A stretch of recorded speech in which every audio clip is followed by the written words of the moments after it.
Charlie Kirk has been murdered. Personally, I'm heartbroken. Charlie was a good man, a really, really good man, who led a national revolution to reconnect the next generation of American youth with biblical values, faith in God, truth, and unwavering support for Israel and the Jewish people. He's now gone, and the world is darker because of that. I want you to listen to the clarity that Charlie had about standing up for Israel. What do you mean how? They're killing little kids, man. Well, hold on. Killing kids. You mean wait, they drop leaflets before they bomb in Gaza. They warn civilian corridors before they ever engage militarily. They do emergency medical procedures for any person in Gaza that might need it. Do you understand what's actually... They're doing good, but it's okay for them to do bad then. That's what it's called war, saying. Okay? And in war, sometimes bad things happen. But it's a Who war started crime. this? It's not a war crime. Throwing around war crime is a ridiculous... You know what a war crime is? A war crime is going into killing children is a war crime. Going into kibbutzes, going into the Nova Music Festival, going into people's places of residences on October 7th, and putting... So, okay, you guys keep bringing up October 7th. You guys are doing bad. Yeah, it's pretty important. Okay. If you're going to all of a sudden attack Jews on their holiest day of the interior of Israel, expect a whirlwind and don't complain about it when it comes forward. So what's happening is that basically what Israel doing is bad. Hamas is doing is bad. Okay? I'm not even contending what Israel's doing is bad. So what Israel doing isn't bad. Killing children isn't bad is what you're saying? Hold on a second, but you have to go instance by... Is it or not? I need a yes Are they or no. intentionally killing kids? Is that what you're saying? Yes. No, they are not. So that is complete why are there so BS. many dead kids? Why are you okay with dead babies? Good question. Why are there dead kids? Do you think Israel sits around and they say, how do we kill more kids in Gaza today? I mean, so why are they killing kids then? Exactly. Let's think. Maybe it's because Hamas uses the kids as human shields on top of their military bases. Maybe that's why. Maybe because the people of Hamas have no concern for the life of their own people. And Charlie wrote this, quote, Israel is the home of the Jews. Israel is the only true democracy in the Middle East. Israel is the only beacon of freedom amongst totalitarianism. Israel is the most moral country in the Middle East. There are 50 Muslim majority countries. Why the focus on the only Jewish state? End quote. Such clarity. That's the word of the day, clarity for Charlie Kirk. And here's something else that he wrote on October 14th, 2023. Quote, we have been asked repeatedly this week, Charlie, why do you care about Israel? And he answers, Israel changed my life, strengthened my faith, made the Bible pop into reality, and gave me the most precious memories with Erica, his wife. And then I ask him, how do you know the Bible is true? And Charlie goes, what if I told you that there has never been a single archaeological excavation discovery that contradicts the Bible, only confirms? Israel is the living, breathing access point to the word of God and Jesus. Seeing where Jesus walked on water, seeing where our Lord rose from the dead, walking where Jesus was betrayed, seeing where Abraham is buried, Hebron, praying where Jesus prayed.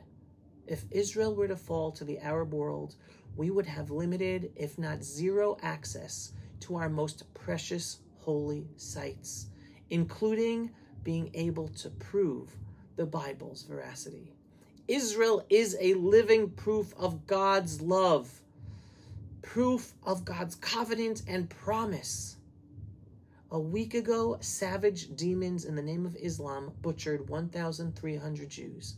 Unspeakable horror. Israel changed my life. It is there as a window into the divine and the eternal promise God gives us. We stand with Israel. End quote from Charlie Kirk. Again, what clarity! And now it's gone. And here is some of his clarity about the growing Jew-hating climate in the United States. It's hunting season for Jews in this country right now, and that's a sick thing. We'll defend you, but Jews are open for targeting right now from the Arab radical left. And so take a UFC course, put on 15 pounds of muscle, carry bear spray, and next time they get in your face, say, what'd you say to me? Yeah. And that's what I would do, because no one's going to come and defend you right now. You need to then get tougher, and you need to kind of fight through it. And look, your people are very tough. You've been through a lot, but it's a sad state of affairs that that's what America's come to. And here, Charlie speaks about keeping the Jewish Sabbath. Right now. Yeah, well, and I'll say one other, I'm going to challenge you guys on one thing, and Allie, I don't know if you know this. Last July, You know, I was traveled all across the country last year. I was getting really stressed and just worn down, typical stuff that happens on the road. And a pastor friend of mine said, Charlie, you got to take a Sabbath. And I was like, oh, we're not bound by that commandment, whatever. And he really convicted me. So every Friday night, I take a Jewish Sabbath, turn off my phone Friday night to Saturday night. The world cannot reach me, and I get nothing from the world. It will bless you infinitely. Now, I'm not saying you're bound by the law as a Christian. I'm not saying that that's something you have to do. I'm saying it will make your life better. It was important enough that God put it as one of the 10 Commandments. And I will say, there's debate in some theological circles that we are bound to it because it predated the law. God rested after creation. So I want you to think about that. So Friday night to Saturday night, no one can reach me. And I wake up, you know, I wake up on Saturday night, I open up my phone, 600 text messages, 900, whatever. But it is the best 24 to 25 hours. And if every young person took a legitimate Sabbath from Friday night to Saturday night, I guarantee you anxiety would go down, depression would go down, you'd actually spend time with people you care about, meaningful conversations would happen. So I challenge you, if you incorporate that in your life, there's no negative. The only negative would possibly be if you had to contact someone in an emergency. If it's an emergency, then fine, open up your phone. That's a separate conversation. Emergencies don't happen every week, and if they do, you've got other problems, right? So take the Sabbath, take it seriously. And now don't miss what Charlie's wife, Erica, had to say about it. As the wife, I have seen it transform him in a way that is so powerful that when he turns his phone off and it goes in that drawer, and I know that it's, you know, he's all on for the family. There is no distractions, and he finally gets to reset his brain. He finally gets to breathe. And as a wife, there is nothing more precious than my husband's sanity when it comes to the echo chamber and everything that he's dealing with in his world. So I have seen it change him and impact our family in one of the most beautiful ways. Unbelievable. And finally, listen to what he has been teaching the youth of America about marriage and children. Charlie, what advice would you give young women who've been taught to put their careers first before even thinking about settling down or having kids? I always get in trouble no matter how I answer this question, Laura. Well, so here it goes. Look, I'll say this, is that having children is more important than having a good career. I have 2 kids. I also have an amazingly blessed career. Our podcast is doing great, but my kids matter way more than how many social media followers that I have. And I would also tell young ladies, you can always go back to your career later, that there is a window where you primarily should pursue marriage and having children, and that is a beautiful thing. This is not about shaming. It's not about ridiculing. It's not about moralizing. It's about lifting up what is beautiful. And by the way, when we look at the mental health data, young women are not okay. Half, that is right, half of liberal white women say that they have some form of mental health issue that has been diagnosed by a doctor.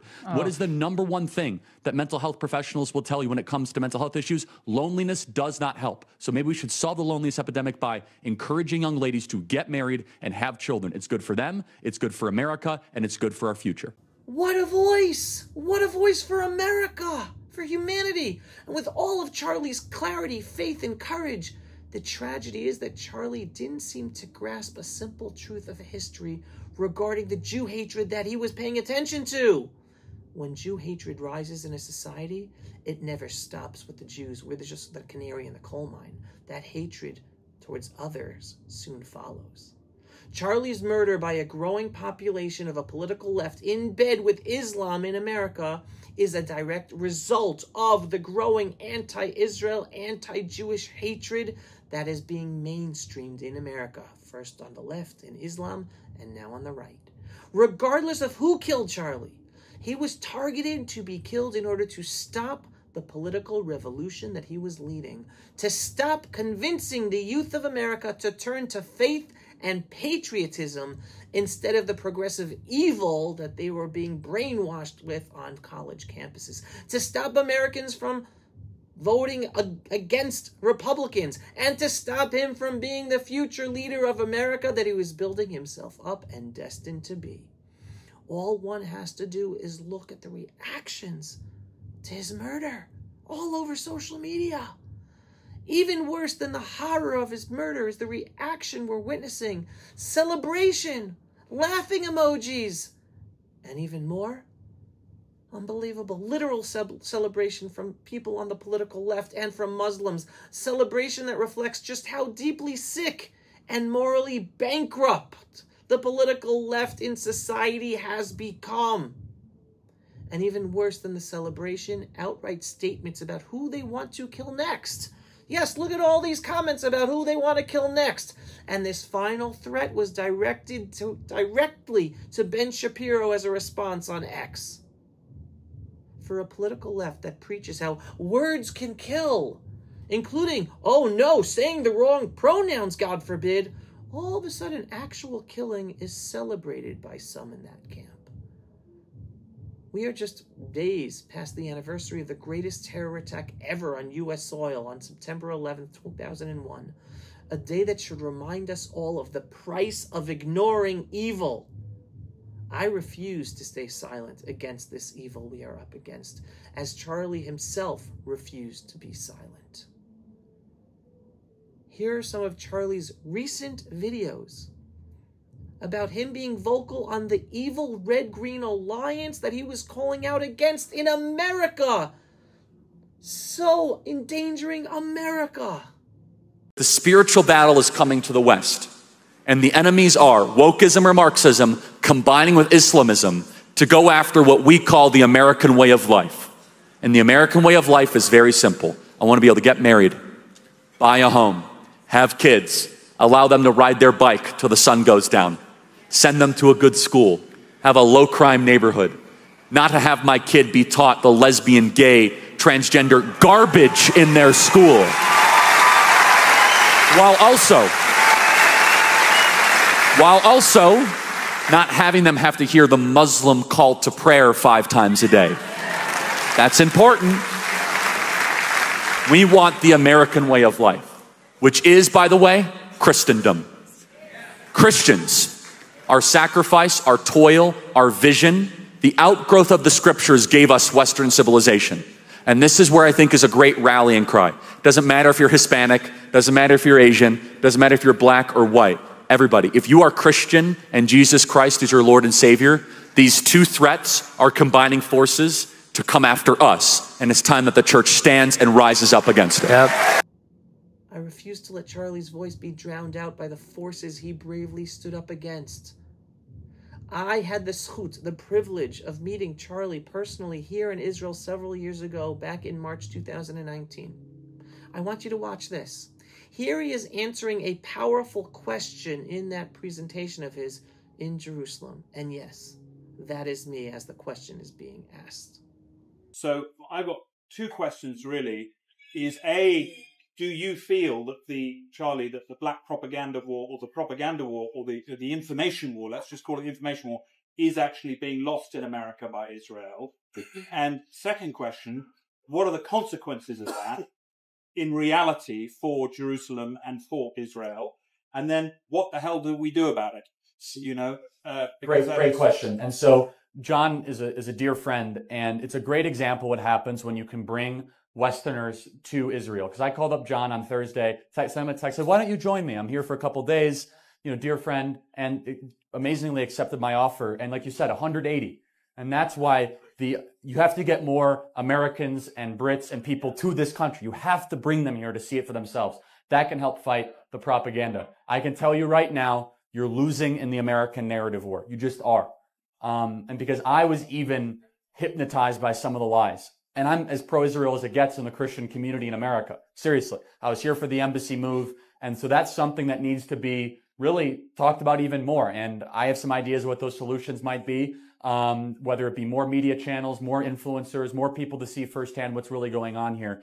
And the consequences are severe because if you have a generation in America that believes what Ilhan Omar believes and Alexandria Ocasio-Cortez believes, this is really Palestinian land, that Trump's a horrible president, that we should close down the embassy, that this is UN violation, then you got serious problems. If America turns its back on Israel, it will be a very, very sad day and very dangerous for this country, and we're not going to let that happen.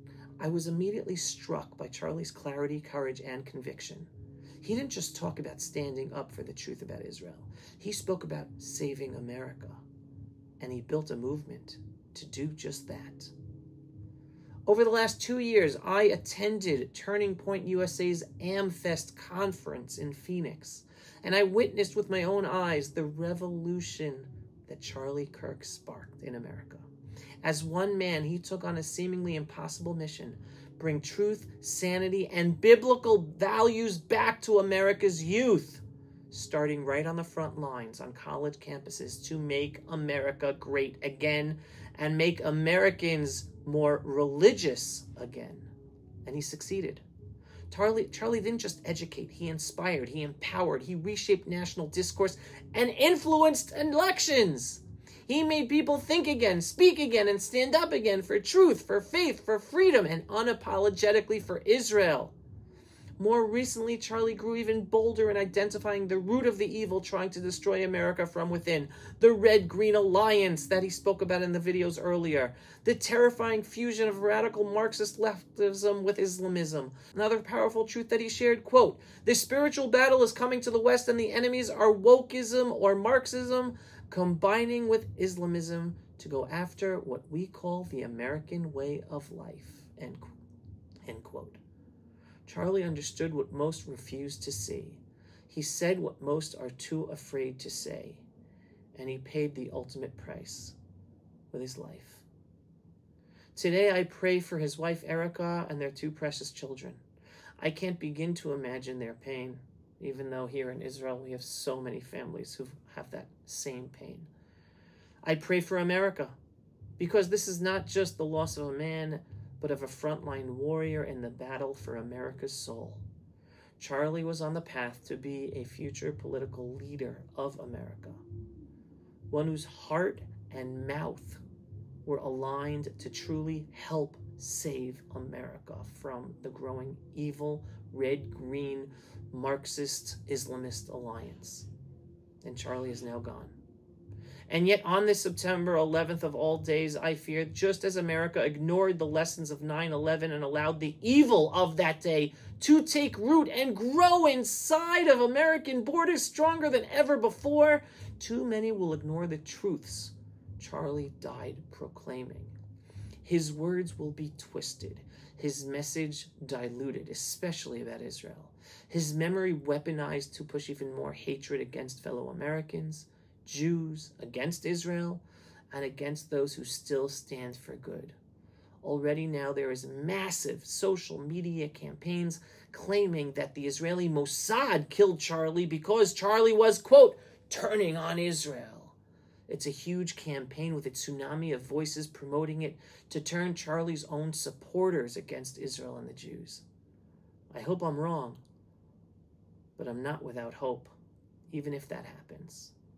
Because Charlie's life proved one thing without question, that one courageous soul can awaken millions, and that truth, even in the face of evil, still has power. I just want to end with this. A few months ago, Charlie posted this following very chilling message. Quote, "Assassination culture is spreading on the left. 48% of liberals say it would be at least somewhat justified to murder Elon Musk. 55% said the same about Donald Trump. In California, activists are naming ballot measures after Luigi Mangione." No clue what that's about. "The left is being whipped into a violent frenzy. Any setback, whether losing an election or losing a court case, justifies a maximally violent response. This is the natural outgrowth of left-wing protest culture, tolerating violence and mayhem for years on end. The cowardice of local prosecutions and school officials have turned the left into a ticking time bomb." End quote. Little did Charlie know how right he was and how he would be the victim of that same assassination culture of the political left. But Charlie will be remembered for what he stood up for, as he also left us with this unbelievable message just weeks ago. I die? If everything completely goes away, how do you want to be remembered? I mean, if I die? Everything just goes away. How would you, if you could be associated with one thing, how would you want to be remembered? I want to be remembered for courage for my faith. That would be the most important thing. The most important thing is my faith in my life. Now I speak to you, Charlie, up above in the heavens. Your mission is not over. It's now in the hands of those you inspired. Lead them all from above, next to the throne of God, They need your help and guidance. May your memory be a blessing, and may it also be a wake-up call. And with that, I call upon all Jews and all supporters of Jews in Israel and the world. Stay strong. Strengthen your belief in God. Keep the Sabbath. It is a gift, as Charlie and his wife experienced and lived, and hopefully his wife will continue to live with their children. The Sabbath is a blessing, whether you're Jewish or not, whether you're a religious Jew or not. It is the biggest gift to mankind and to our individual lives. And always stand up proudly for truth, which includes standing up for the Jewish people and the Jewish state of Israel.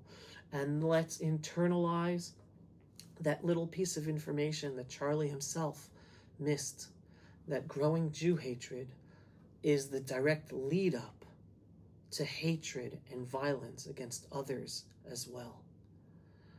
So with that, I say, Am Yisrael Chai, and Americans, wake up.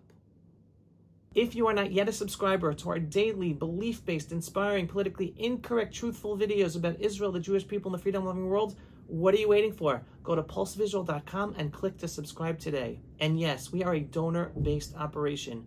We need your donations for support in order to make these videos and get our videos seen and do all the work we do. So every once in a while, whether a large donation or a small donation, just go to pulsevisual.com and click on the donate button. Shalom, everyone, and thanks for watching.